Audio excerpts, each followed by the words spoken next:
ராமநாதபுரம் மாவட்டம் பரமக்குடி அருகே வளர்ப்பு நாயை காப்பாற்ற சென்ற சிறுவன் மின்சாரம் தாக்கி பலியாகி இருக்கக்கூடிய சம்பவம் பெரும் அதிர்ச்சியை ஏற்படுத்தி இருக்கிறது. இது பற்றி அறிவோம். செய்தியாளர் ராஜா இணைகிறார். ராஜா, இந்த சம்பவத்தினுடைய முழு பின்னணி என்ன, விவரிங்க. வணக்கம்.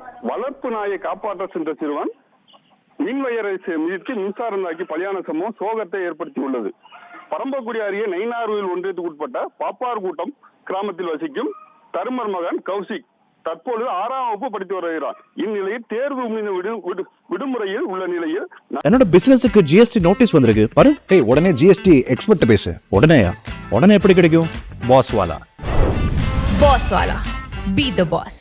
நண்பர்களுடன் வயல்வெளி பகுதியில் விளையாட சென்ற பொழுது அங்கு நேற்று நள்ளிரவு பெய்த தொடர் மழை மற்றும் காற்றால் பனைமரம் முறிந்து விழுந்து மின்வயரை அருந்து கீழே கிடந்துள்ளது. அப்பொழுது கௌசிக் வளர்ப்பு நாய் அருந்து கிடந்துள்ள மின்வயரை மிதித்து மின்சாரம் தாக்கி துடிதுடித்து வந்தது.